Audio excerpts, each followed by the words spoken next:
السلام علیکم، میں ہوں سائرہ مسعود اور آپ دیکھ رہے ہیں سلیم بخاری شو۔ Pakistan international air lines P I اے جو کہ ایک عرصے سے قومی خزانے کے اوپر بوجھ کی مانند تھی اور خسارے میں جا رہی تھی، اور بہت ٹائم سے یہ کوشش کی جا رہی تھی کہ کسی طرح سے پی آئی اے کی نجکاری کو ممکن بنایا جا سکے۔ ناؤ پی آئی اے کو پرائیویٹائز کر دیا گیا ہے۔ عارف حبیب کنسورشیم نے 135 ارب میں 75% پی آئی اے کے شیئرز جو ہیں وہ خرید لیے ہیں۔ Now What will be the pros and cons of this whole privatization process؟ اس پر سلیم بخاری صاحب کے ساتھ ڈسکشن کریں گے۔ In the second segment of this program ہم بات کریں گے وزیراعظم شہباز شریف نے ایک دفعہ پھر اپوزیشن کو مذاکرات کی دعوت دے دی ہے، بٹ ڈونٹ فرگیٹ کہ بانی تحریک انصاف نے اپنی لاسٹ ایکس پوسٹ میں پی ٹی آئی کو مذاکرات کے بجائے روڈ موومنٹ لانچ کرنے کا حکم دیا تھا، but at the same time opposition قومی کانفرنس میں محمود خان اچکزئی اور پی ٹی آئی کی دیگر جو سینٹرل لیڈرشپ ہے اس نے مذاکرات کی پیشکش کی تھی گورنمنٹ کو۔ کیا اب تحریک انصاف کی مرکزی قیادت اور اپوزیشن کی دیگر اتحادی جماعتیں مل کر -1 کو قبول کرتے ہوئے حکومت کی مذاکرات کی پیشکش کو قبول کریں گے؟ اس پر بخاری صاحب کا تجزیہ لیں گے۔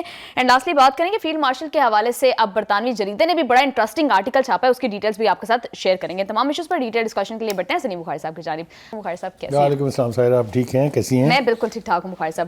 بخاری صاحب، پی آئی اے فائنلی اتنے ٹائم سے جو ہے وہ قومی خزانے کے اوپر بوجھ تھا، خسارے میں جا رہا تھا ہر گزرتے سال کے ساتھ، اب اس کی پرائیویٹائزیشن کی بڑی دیر سے کوششیں چل رہی تھیں، اب فائنلی اس کی پرائیویٹائزیشن ہو گئی ہے۔ بخاری صاحب، کیا پروز اینڈ کونز ہوں گے اس پورے پروسیس کے؟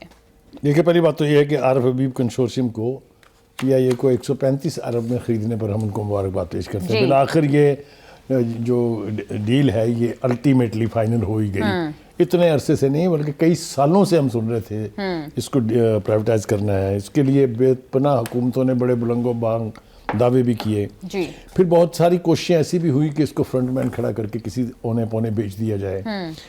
دو بڑے ادارے تھے پاکستان کے جو پاکستان کے لینڈ مارک انسٹیٹیوشن میں شمار ہوتے تھے، ایک پاکستان اسٹیل ملز اور دوسرا پاکستان انٹرنیشنل ایئر لائن۔ ان دونوں اداروں کا کیا حشر کیا ہے ہم نے، وہ آج ہمارے سامنے ہے۔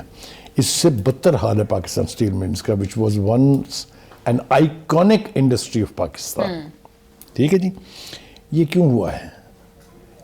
اس میں سیاسی کرپشن، اس میں سیاسی کلچر، اس میں نااہلی، اس میں کیا کیا ہے، میں آپ کو کیا بیان کروں۔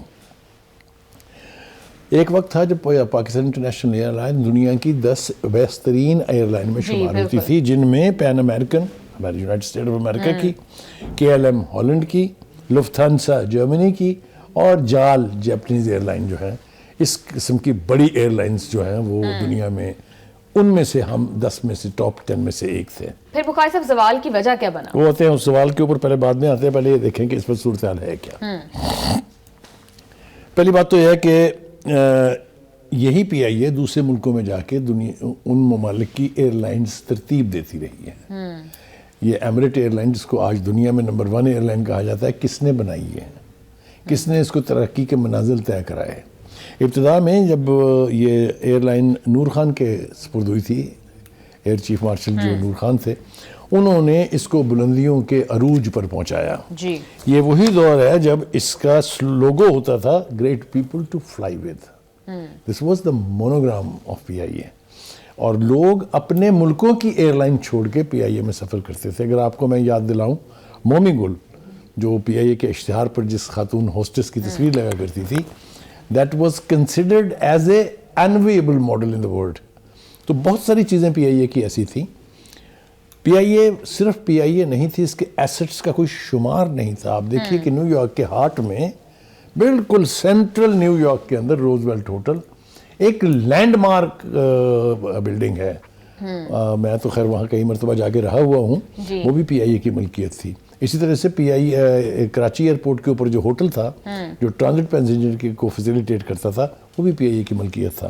ایسٹس کا اب کیا بنے گا؟ کیا یہ گورنمنٹ کے پاس رہیں گے یا؟ دیکھیے، یہ میرے خیال سے انتہائی دانش مندی سے ایسٹس کو پی آئی اے سے علیحدہ کر دیا گیا ہے۔ اب روز ویلٹ ہوٹل ہو، چاہے وہ پی آئی اے کا ہو، دوسرا ہوٹل ہو، یا فرانس میں جو اس کی پراپرٹی ہے، وہ اب اس ڈیل کا حصہ نہیں ہے۔ تو یہ ڈیل ہے اب صرف ایئر لائن کی کہ بھائی جان یہ پکڑیں اور اس کو چلا لیں اگر آپ چلا سکتے ہیں تو۔ ٹھیک ہے جی۔ سیاسی حکومتوں نے اور سیاسی پارٹیوں نے اس کی تباہ کاری میں بہت بڑا رول ادا کیا ہے۔ میں نام نہیں لوں گا پارٹیوں کے، لیکن کچھ پارٹیوں نے 7,000 ملازمین پرچیوں پر بھرتی کرائے اس ادارے میں۔ پھر ایک دوسری حکومت آئی, اس نے ان 7,000 کو فارغ کر دیا, پھر وہی دوبارہ آئے تو انہوں نے پھر بحال کر دیا, اور اس پورے سارے عرصے کی تنخواہیں بھی PIA سے دلوائیں. تو آپ مجھے بتائیے تباہ ہونے کے لیے اور کسی چیز کی کسر باقی ہے؟ تو بے پناہ کھلواڑ جو ہے اس قومی ادارے کے ساتھ جو ہے ماضی میں کیا جاتا رہا ہے. یہ جو آپ نے کہا تھا کہ اس کے زوال کے باعث کیا ہیں, پہلی بات تو یہ کہ اس کے سنہری دور کا ہم ذکر کر لیں تھوڑا سا. سنہری دور تھا کہ جدید بیڑا تھا, کمپٹنٹ اور قابل قسم کے پائلٹس تھے, اور سٹینڈرڈ جو ہے وہ عالمی معیار کے بالکل نہ صرف مطابق تھا بلکہ اس سے بہتر تھا. اور ٹائمنگ, ایئر لائنز کی سب سے بڑی خوبصورتی یہ ہوتی ہے کہ اس کی پنکچویلٹی, یعنی اس کا ٹائم جو ہے, اس کی فلائٹس ٹائم پر اڑیں, ٹائم پر اپنی منزل پہ پہنچیں, ٹائم پر لینڈنگ ہو, ٹائم پر ٹیک آف ہو, تو یہ اس ایئر لائن کا حسن سمجھا جاتا ہے. اینڈ PIA اس حوالے سے دنیا کی بہترین ایئر لائنز میں سے ایک تھی. ٹھیک ہے جی. زوال کی وجوہات میں نے کچھ عرض کر دی ہیں, کچھ میں بتاتا ہوں کہ یہ زوال شروع ہوا 1970 کی دہائی کے بعد. ٹھیک ہے جی. سیاسی مداخلت تھی, اہم پوزیشنوں کے اوپر اجڈ لوگوں کا, بالکل نااہل لوگوں کے تقرر تھے, بڑی بڑی ان کی سیلریاں تھیں, فنڈز جو تھے PIA کے اس کا یعنی غیر قانونی استعمال تھا, سیٹوں کی تقسیم تھی جو فلائی کراتے تھے پورے دوسرے ملکوں کے اندر, فری ٹکٹیں, کنسیشنل ٹکٹیں, بے پناہ وجوہات ہیں. میرٹ کی بجائے سفارشی کلچر کے اوپر جس بھی ادارے میں آپ بھرتی کریں گے لوگ یہی ہوگا. اب میں آپ کو یہاں ساتھ ساتھ مثال دیتا چلوں کہ جو ادارے پھر سیف ہاتھوں میں گئے وہ آج بھی قائم ہیں. پاکستان آرڈیننس فیکٹری, وہ چونکہ فوج کے پاس تھی لیکن آج بھی دنیا کی بہترین پروڈکشن فیکٹریز میں سے ایک ہے. ہیوی میکینیکل کمپلیکس ٹیکسلا میں, وہ آج بھی ٹینک بھی بنا رہا ہے اور دنیا کا کامیاب ترین ادارہ ہے. کامرا ری بلڈ فیکٹری, یہ بھی فوج کے پاس ہے. تو جو ادارے سیف ہاتھوں میں تھے وہ آج بھی ماڈل ہیں, جو سیاسی ہاتھوں میں تھے ان کا ایک ایک کر کے بیڑا غرق جو ہے ہوتا رہا ہے. یہ گراؤنڈ ریالٹیز ہیں, آپ اس کو مانیں یا نہ مانیں, these are the facts on the ground. بالکل. بخاری صاحب 75% جو ہے وہ شیئرز خرید لیے گئے ہیں, 25% گورنمنٹ کے پاس رہ گئے ہیں, 90 ڈیز کا ٹائم ہے, کیا یہ 25% بھی جو ہے وہ اسی کمپنی کے پاس جائیں گے؟ یس, یہ آپشن موجود ہے اور یہ آپشن دیا گیا ہے خریدار کو کہ آپ اگر چاہیں تو پوری اونرشپ اس کی لے سکتے ہیں. اب یہ دیکھیں گے نا, یہ ایونچویلٹی تو بہت سوالیہ نشان ہے. اتنی مہنگی خرید لی ہے یا اتنی سستی بیچ دی ہے, یہ اس کے اوپر تبصرے آئیں گے ابھی. ٹھیک ہے. دوسرا یہ کیپیسٹی ہے چلانے کی یا نہیں ہے. انٹرنیشنل انویسٹرز اگر آئیں گے تو پاکستان کی اکانومی کی بہتری آئے گی. وہ ہم نے خوبیاں تو بیان کر دی, زوال کی ہم مثالیں دینے والے تھے, وہ ذرا اگر آپ اجازت دیں گے. دیکھیے زوال کے اندر جناب 3-4 دنیا کے ماڈل ہمارے سامنے ہیں. دوسری بات یہ کہ اس کے جو ایک بڑی وجہ اس کی ناکامی کی تھی PIA کی, وہ یہ کہ سن 2000 کے بعد مسلسل خسارہ تھا. یہ حکومتی سبسڈی پر چلتی تھی اور قرضے لے لے کے اس کا برا حال ہو گیا تھا. بالکل. بخاری صاحب دنیا میں جہاں بھی نجکاری یا پرائیویٹائزیشن کا عمل جو ہے وہ کامیاب ہوا ہے, وہاں پر پہلے اس ادارے کے اندر کچھ اسٹرکچرل ریفارمز کی جاتی ہیں تاکہ اس ادارے کو جس کی نجکاری کی جا رہی ہے اس کو اٹریکٹیو بنایا جائے فار دا جو بائر ہے. دیکھیں بالکل آپ ٹھیک کہہ رہی ہیں, اصلاحات کے حوالے سے بے پناہ کوششیں یہاں بھی کی گئی ہیں, لیکن چونکہ یہ اصلاحات کرنا پولیٹیکل گورنمنٹوں کے ہاتھ میں تھا, اس لیے وہ سفارشی کلچر, وہ سیاسی کلچر, وہ سیاسی دباؤ, وہ ناجائز بھرتیاں, وہ سارا کچھ ہر دور میں چلتا رہا ہے. 2000 کے بعد مالی خسارہ جو ہے وہ بڑھنا شروع ہوا ہے. پرانے جہاز, بری سروس, بکنگ کا نظام یعنی not up to the world standards, قرضوں اور حکومتی سبسڈی نے اس کی باقی جو بچی تھی اس ساکھ کا بھی بیڑا. جی بالکل بخاری صاحب ٹھیک کہہ رہے ہیں. پروگرام میں واپس آئیں گے ایک شارٹ بریک کے بعد, ہمارے ساتھ رہیے گا.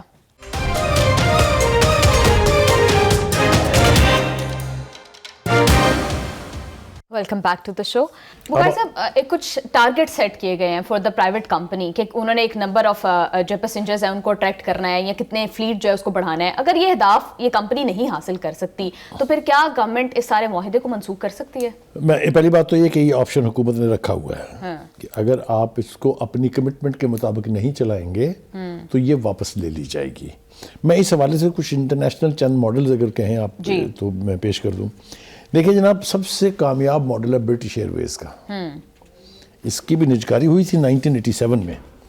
پہلے حکومت نے اصلاحات کی, مینجمنٹ کو بہتر کیا, بعد میں منافع بخش اور عالمی سطح پر کامیاب ایئر لائن یہ بنی.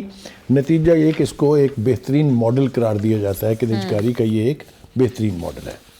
دوسری طرف آ جائیے جی لفتانسا. یہ جرمنی کی نیشنل فلیگ کیریئر ہے جرمنی کا، یہ بہت بڑی ایئر لائن ہے، آپ تصور ہی نہیں کر سکتے اس کے پاس فلیٹ کتنا بڑا ہے اور اس کی ڈیسٹینیشنز کتنی ہیں، اور سیفٹی کے اعتبار سے لفتھانزا کا سٹینڈرڈ دنیا میں سب سے ہائی ہے. ٹھیک ہے جی. اس کے بعد آ رہے ہیں جناب لیٹم، یہ چلی کی ایئر لائن تھی، نجی شعبے کے تحت چلائی گئی، خطے میں سب سے بڑی ایئر لائن بنی اور کامیاب قرار پائی. ایئر انڈیا یہ بھی کامیاب ہے لیکن ملا جلا ماڈل ہے جی. کچھ اس میں ناکامیاں بھی ہوئی ہیں جو آبجیکٹو تھے اور کچھ میں کامیابیاں بھی ہوئی ہیں. ٹھیک ہے جی. اس کے بعد آ جائیے جناب ناکام تجربات بھی ساتھ ساتھ ہم بتاتے جائیں نا جی. ایک تو تھا نائجیریا ایئر لائن، نجکاری کی گئی اس کی اور اس کے بعد مکمل طور پہ تباہ ہو کے بند ہو گئی. ٹھیک ہے جی. اس کے بعد ایرو لائنز ارجنٹائنا کی تھی، اس کا بھی نتیجہ ناکامی کی صورت میں نکلا. اس کے بعد میلب ہنگری کی تھی، وہ بھی نجکاری کے بعد بند ہو گئی. بخاری صاحب اب آتے ہیں پی آئی اے کی طرف، کیا اس کی نجکاری کا عمل جو ہے وہ مثبت ثابت ہوگا؟ دیکھیے گزارش یہ ہے کہ پرائیویٹ سیکٹر جو ہے، ہم چاہے بینک لے لیں چاہے کارپوریشنز لے لیں، جو بھی پرائیویٹ ہاتھوں میں جاتا ہے وہاں پھر دو چیزیں فوری طور پر لاگو کی جاتی ہیں، کہہ لیجیے یا انشور کی جاتی ہیں. ایک کہ مینجمنٹ پروفیشنل ہو. یہ جو کارپوریٹ کلچر ہے اس کے کچھ تقاضے ہیں. اس کی جو مینجمنٹ ہے اور اس کے جو ٹاپ رینکنگ آفیسرز ہیں وہ انٹرنیشنل ٹریننگز کے نتیجے میں اس پوزیشن پر اگر رکھے جائیں یا انٹرنیشنل معیار کے مطابق رکھے جائیں تو ناکامی کی کوئی وجہ نہیں ہے. بالکل فیورٹزم اور نیپوٹزم کی بیسس پر بھرتیاں نہیں وہ جہاں بھی ہوگا وہ ادارے تباہ ہوں گے. جی. تو توقع یہ ہے کہ دو چیزیں ہوں گی. ایک تو یہ کہ اس ایئر لائن کی ساکھ کا بحال ہونا بہت ضروری ہے. اس کے ساتھ کھلواڑ بہت ہوئے ہیں. جی. وہ ایک منسٹر کا میں ذکر کیے بغیر رہ نہیں سکتا ہوں، پی ٹی آئی کے ہمارے دوست بھی ہیں، نام کیا لیں، انہوں نے پارلیمنٹ کے اندر ایک تقریر جھاڑ دی. ان کا خیال یہ تھا کہ اس کے بعد اخباروں میں ہیڈ لائنیں لگیں گی اور میری واہ واہ ہو جائے گی. اس نے کہا جی پی آئی اے کے جتنے پائلٹ ہیں ان میں سے میجورٹی کے لائسنس ہی جعلی ہیں. آج تک ہم اس کی سزا بھگت رہے ہیں کہ ہماری سب سے پروفیٹیبل ڈیسٹینیشن جو تھیں وہاں پی آئی اے کے اوپر بین لگا دیا گیا. یورپی یونین نے بین لگا دیا کہ یہ گھس نہیں سکتے پاکستان کی ایئر لائن کے جہاز وہاں، جس نے اس کا مالی طور پر جو باقی ماندہ کسر رہ گئی تھی وہ تباہی جو ہے وہ مکمل کر دی. بالکل بخاری صاحب، ابھی آپ نے کچھ کامیاب ماڈلز کی بات کی، کچھ ناکام ہوئے، تو اگر پی آئی اے کی نجکاری اور پرائیویٹائزیشن بھی جو ہے وہ ناکام ہو جاتی ہے تو پھر اس کی سیاسی اور انتظامی ذمہ داری کس پر عائد ہوتی ہے؟ دیکھیے بات یہ ہے کہ یہ بیسیکلی تو حکومتی ادارہ تھا، حکومت نہیں چلا پائی. اب وہ ایک اور چانس لینا چاہتے ہیں کہ اس کو پرائیویٹائز کر کے ایک تجربہ کیا جائے کہ کیا یہ بہتر چلائی جا سکتی ہے. دیکھیے یہ جو جس گروپ نے یہ خریدا ہے جو حبیب کا کنسورشیم ہے وہ پروفیشنلی بہت ساؤنڈ گروپ ہے. ان کی انویسٹمنٹ میں جو اتنی بڑی رقم انہوں نے ادا کرنی اس میں انٹرنیشنل سٹیک ہولڈرز بھی ہیں. تو مجھے توقع یہ ہے کہ پی آئی اے کے سدھرنے کا شاید وقت آ گیا ہے، کیونکہ اس کی پرائیویٹائزیشن 20 سال سے زیادہ سے پینڈنگ تھی. دعوے کیے جا رہے تھے کہ ہم کریں گے، کرنے کے لیے کوئی آمادہ نہیں تھا. جی بخاری صاحب، اگر یہ پرائیویٹائزیشن کا پی آئی اے کا پروسیس سارا کامیاب ہو جاتا ہے تو پھر کیا یہ ایک پریسیڈنٹ سیٹ کرے گا تاکہ باقی بھی جو اسٹیٹ اونڈ انٹرپرائزز ہیں ان کی پرائیویٹائزیشن کی طرف بات کی جائے؟ دیکھیے دو ویوز ہیں اس کے حوالے سے. ایک بہت ہی کنزرویٹو ایشو ہے، یعنی موقف ہے کہ اگر آپ گھر کے برتن بیچ دیں گے تو گھر کیسے چلے گا. دوسری بات یہ ہے کہ جو بھی نیا آئے گا وہ جتنی سفارشی بھرتی ہیں ان سب کو فارغ کرے گا نا. جب جن کو کام ہی نہیں آتا، جو کام ہی نہیں کرتے ہیں، جو دفتر نہیں آتے تنخواہ لیتے ہیں تو فارغ ہوں گے نا. تو ایک بے روزگاری کا ایشو بھی اٹھے گا. لیکن جس نے ایئر لائن چلانی ہے اس کو یہ سارے اقدامات کرنے پڑیں گے. دوسری بات یہ ہے کہ ایک امید کی کرن موجود ہے کہ اگر آنے والے لوگ اس کو پروفیشنل طریقے سے ایکسپرٹی کے ساتھ چلائیں گے تو یہ پھر وہی اپنا پرانا سٹیٹس جو ہے وہ ری گین کر سکتی ہے جو کبھی ہوا کرتا تھا. جی بالکل بخاری صاحب، ہم نے اس کی پروز کے اوپر تو بات کی کہ نیشنل جو ہمارا پورا پروسیس ہے اس کے اوپر جو ایک بوجھ بنا ہوا ہے بجٹ کے اوپر وہ نہیں ہوگا، لیکن بخاری صاحب اس کے کچھ کونز بھی ہیں. جس طرح سے آپ بات کر رہے تھے کہ لوگوں کی جابس جائیں گی، تو اس حوالے سے کیا حکومت نے کوئی کنڈیشنز رکھی ہیں، کوئی پروٹیکشن ان لوگوں کو دی جائے گی اسٹاف کو؟ دیکھیے پہلی بات تو یہ ہے کہ جب آپ پرائیویٹائز کرتے ہیں یا تو حکومت گولڈن شیک ہینڈ جو ہے وہ نافذ کرتی ہے یا پھر جو اس کے نئے خریدار ہوتے ہیں وہ گولڈن ہینڈ شیک جو ہے وہ کرتے ہیں تاکہ لوگوں کو بے روزگاری کا سامنا اگر کرنا پڑے تو وہ کافی عرصے تک اس کو سسٹین کر سکیں. یہ عمل مجھے متوقع ہے کہ پی آئی اے میں ہوگا اور نئے خریدار جو ہیں ان لوگوں کو جو مطلب ہے لائبلٹی ہیں ان کو پیسے ویسے دے کے ان سے جان چھڑائے گی تاکہ وہ پرماننٹ بیماری کے طور پر اس ادارے سے نہ چمٹے رہیں اور بہتر لوگوں کو ان کی جگہ لایا جا سکے. جی بالکل. دوسری بات یہ ہے کہ پاکستان کی اکانومی کے لیے باہر کی انویسٹمنٹ آنا فارن ایکسچینج میں بہت ضروری ہے. اس کے لیے تو یہ اگر پی آئی اے میں جس طریقے سے ہم دیکھ رہے ہیں اور لگ رہا ہے اگر باہر سے انویسٹمنٹ آتی ہے تو پاکستان کی اکانومی جو پہلے کی نسبت تو بہت بہتر ہے, کیونکہ ہمیں تو لوگ چھوڑ کے گئے تھے, اب نام میں لوں گا تو پھر بات وہیں تک پہنچے گی, ڈیفالٹ کی سٹیج پر, اور یہ دعویٰ کر کے گئے تھے کہ کل نہیں تو پرسوں آپ ڈیفالٹ ہو جائیں گے کیونکہ ہم نہیں ہیں. یاد ہے آپ کو؟ آئی ایم ایف کو خط بھی لکھ گئے تھے جاتے جاتے. تو اس طرح کی صورتحال تو خیر اب نہیں ہے, اور اس طرح کے فیصلے اگر آپ کریں گے کہ جو چیز آپ نہیں چلا پا رہے ہیں, آپ کے بس میں نہیں ہے, سیاسی دباؤ زیادہ ہے, سیاسی پریشر بہت زیادہ ہے, تو ان کو پرائیویٹ ہاتھوں میں دے دیں. جی بخاری صاحب, اس طرح کے اداروں کو پرائیویٹائز کرنا, کیا یہ بات ایڈمٹ کرنا ہے کہ حکومت جو ہے یا گورنمنٹ جو ہے, سویلین گورنمنٹس, وہ ان اداروں کو چلانے میں ناکام رہی ہیں, اس کو ربر سٹیمپ کرتی ہے یہ بات؟ ایبسلیوٹلی. یعنی آپ اپنے گھر کے برتن اسی وقت بیچتے ہیں جب آپ وہ برتن استعمال کرنے کی پوزیشن میں ہی نہیں ہے. برتن ہے, کھانا نہیں پک رہا گھر میں, تو آپ کیوں رکھیں گے وہ برتن جی؟ تو یہ تو بالکل تصور جو ہے کہ فلاں ادارے کو, اتنے بڑے نیشنل آئیکونک ادارے کو پرائیویٹائز کرنا ہے, اس کا مطلب یہ ہے کہ حکومت اسے چلانے میں ناکام رہی ہے. میں نے آپ کو دوسری مثال دی ہے, Pakistan steel mill, gold mine, اس کو صرف سیاسی کلچر, سیاسی دباؤ, جعلی بھرتیوں اور بے پناہ بڑی بڑی تنخواہوں کے اوپر لوگوں کو رکھ کے, آپ کو حیرت ہوگی کہ اس وقت بھی پاکستان سٹیل میں ریشو کے اعتبار سے سب سے زیادہ ہائی سیلریز کے لوگ ہیں اور پروڈکشن زیرو ہے. بالکل بخاری صاحب ٹھیک کہہ رہے ہیں, ریلویز کا بھی آلموسٹ یہی حال ہے. And railway is also next. Yes بالکل بخاری صاحب ٹھیک کہہ رہے ہیں. پروگرام میں واپس آئیں گے ایک شارٹ بریک کے بعد, ہمارے ساتھ رہیے گا.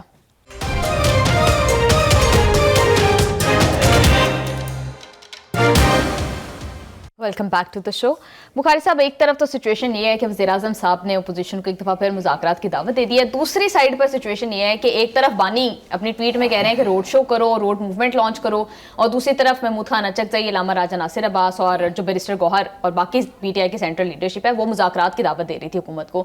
اب کیا یہ سیاسی جو پی ٹی آئی کی قیادت ہے اور دیگر اپوزیشن کی اتحادی جماعتیں, یہ مل کر -1 کو ایکسیپٹ کرتے ہوئے اس آفر کو قبول کر لیں گے پرائم منسٹر کی؟ اہم سوال ہے آپ کا, لیکن اس سے پہلے تھوڑا کمپلیمنٹ کر لینے دیں مجھے پرائم منسٹر کو. ایک تو یہ کہ یہ بڑی عجیب بات ہے کہ جب بھی ادھر سے نئے احتجاج کی کال آتی ہے ادھر سے آفر آ جاتی ہے مذاکرات کی. ایک عجیب و غریب وہ چل رہا ہے.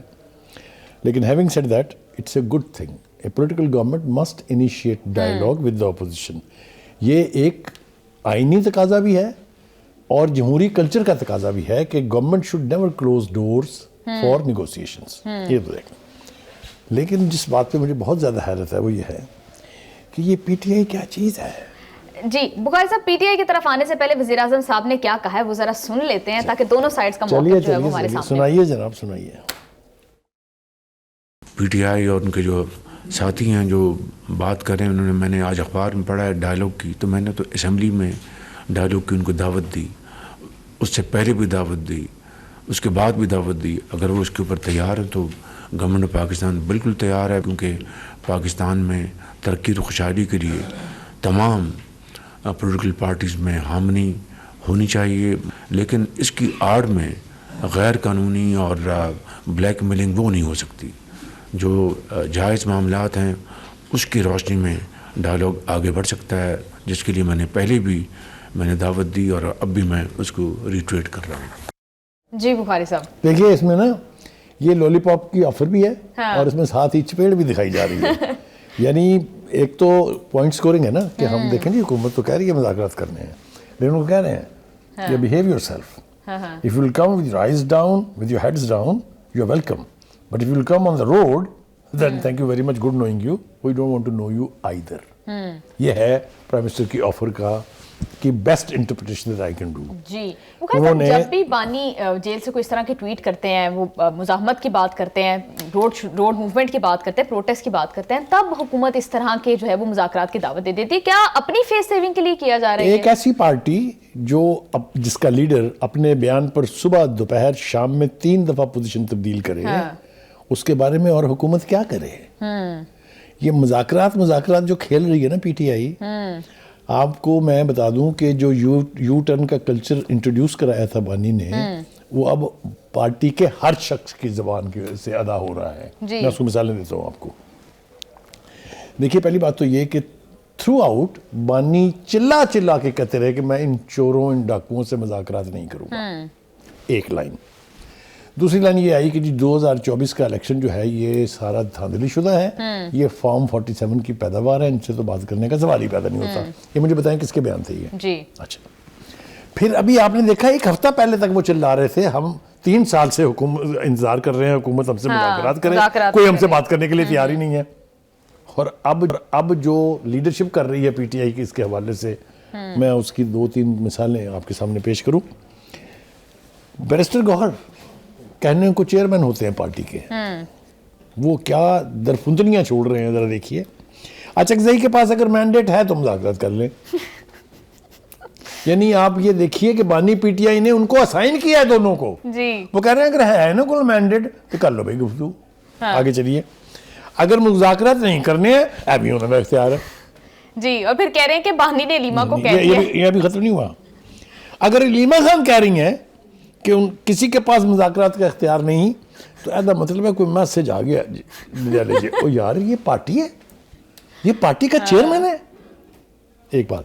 دوسری بات یہ ہے خدا کے لیے یہ منافقت بند کریں. پارٹی کی ساکھ پہنچ رہا ہے کہ کل رات تک چلا کے کہہ رہے تھے ہم مذاکرات کے لیے تیار ہیں, آج نیا میسج دے رہے ہیں کہ نہیں جناب وہ تیار نہیں ہے, پتہ نہیں کس سائیڈ آف دا بیڈ بانی آج اٹھے ہوں گے, کل پھر مذاکرات کی رٹ لگا دیں گے, کوئی بعید نہیں ہے ان سے. ایک بات جو سب سے امپورٹنٹ بات ہے وہ بہت ضروری ہے کرنی, میرے پاس جو تحریری طور پر موجود ہے اس کے مطابق بانی پی ٹی آئی نے کہا کہ محمود اچکزئی اور علامہ ناصر عباس ہی مذاکرات کرے.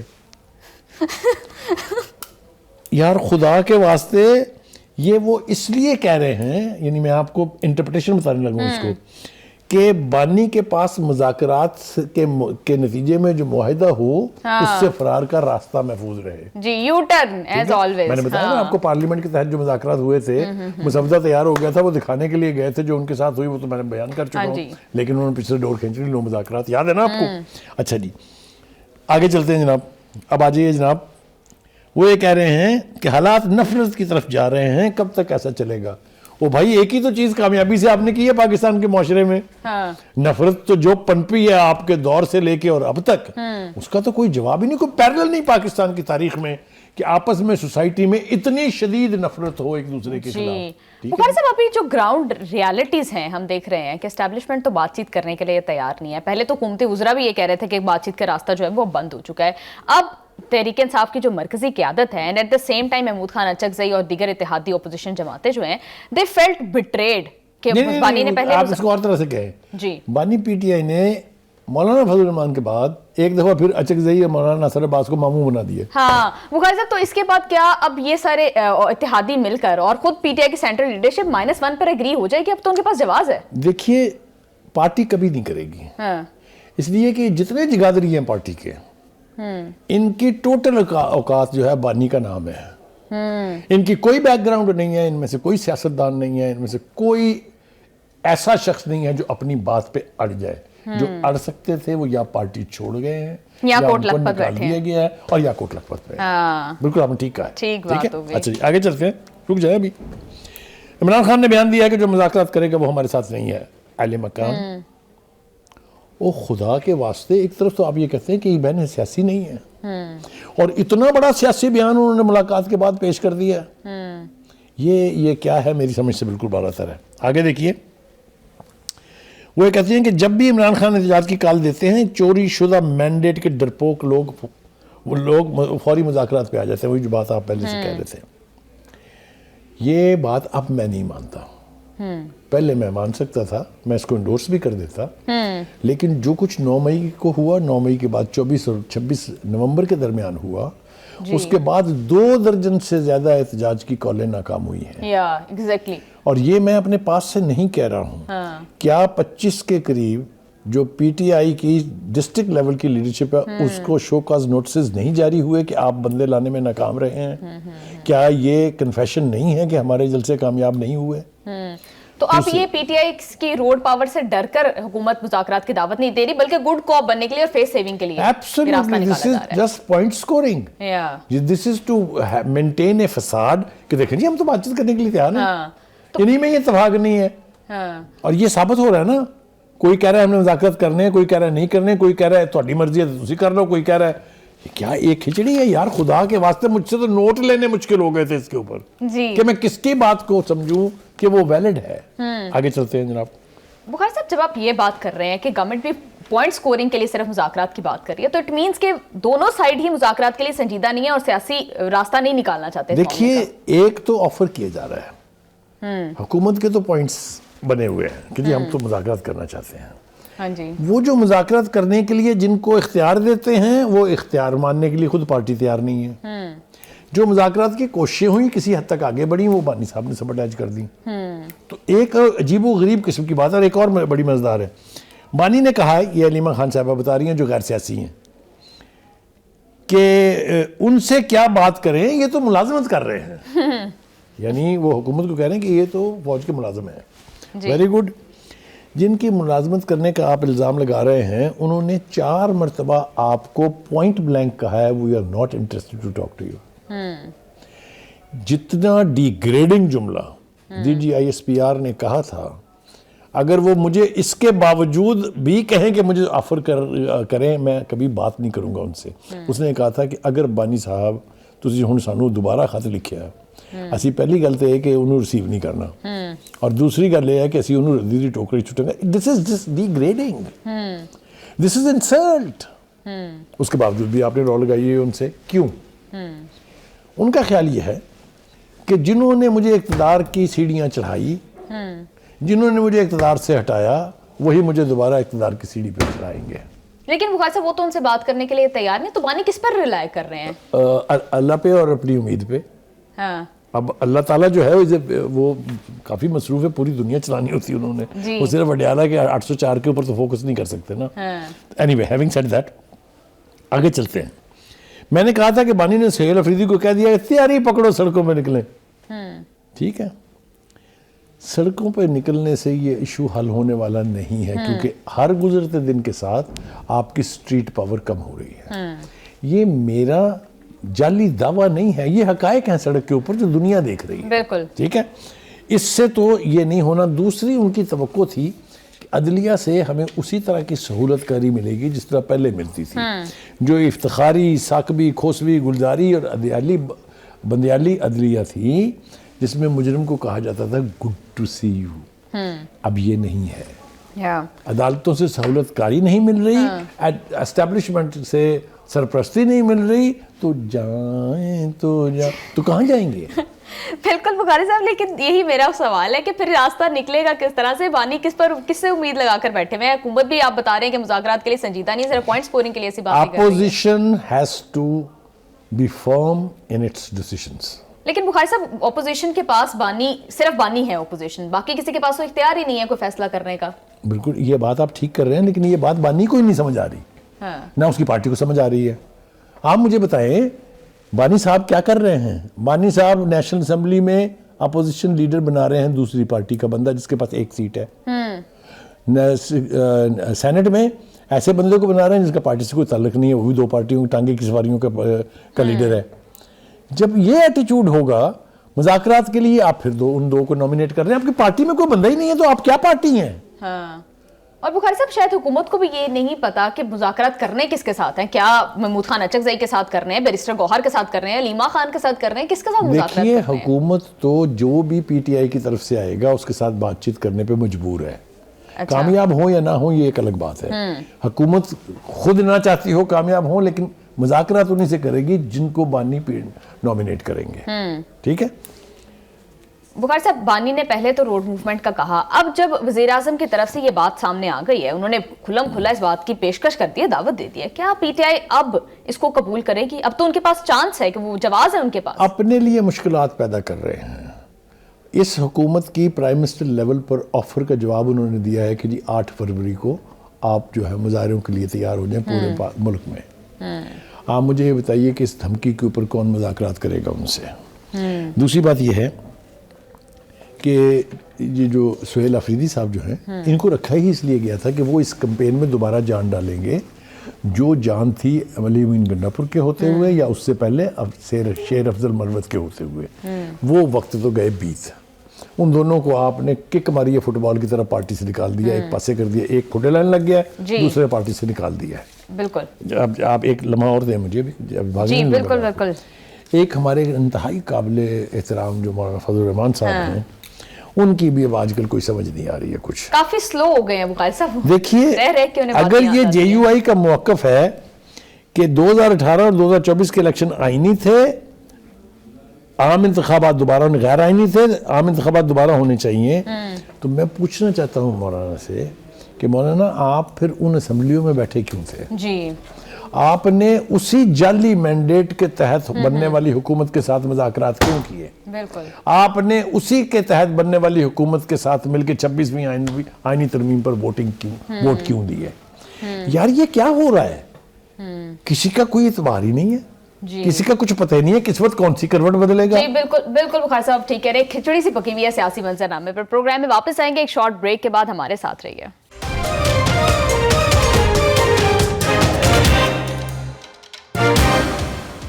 Welcome back to the show. Donald Trump نے ایک دفعہ پہ پاکستان کے فیلڈ مارشل اور پرائم منسٹر کی تعریف کرتے ہوئے اور پاک بھارت جنگ کا تذکرہ کرتے ہوئے کیا کہا ہے؟ جی بخاری صاحب کیا کہیں گے؟ آپ نے سارٹ تو سنا ہے. دیکھیے میرے خیال ہے اس کے بعد مزید کچھ کہنے کی ضرورت نہیں ہے, اس نے اتنا کچھ کہہ دیا ہے. جو رپورٹ کیا ہے برٹش نیوز پیپر فائنینشیل ٹائمز نے, انہوں نے کہا ہے کہ جی multidimensional foreign policy expert جو ہیں وہ ہیں عاصم منیر, اور انہوں نے پوری صورتحال کو اس کمال مہارت کے ساتھ ہینڈل کیا ہے, اور وہ ایک بہت نامور شخصیت کے طور پہ ابھرے ہیں اس وقت انٹرنیشنل پالیٹکس میں. یہ سارے کمپلیمنٹس تو اپنی جگہ ہیں, لیکن وہ جو جس طریقے سے جن جذبات کا اظہار ٹرمپ نے کیا ہے, وہ انہوں نے تو ہیڈ آف پاکستان قرار دے دیے جنرل عاصم منیر کو. ٹھیک ہے جی. اور دوسری بات یہ, انہیں لائٹر نوٹ میرے خیال سے اتنے جذباتی انداز سے تو انہوں نے کبھی میلانیہ جو ہے اس کو بھی یعنی کیا کہتے ہیں کمپلیمنٹ پیش نہیں کیے ہوں گے جتنے انہوں نے کیا.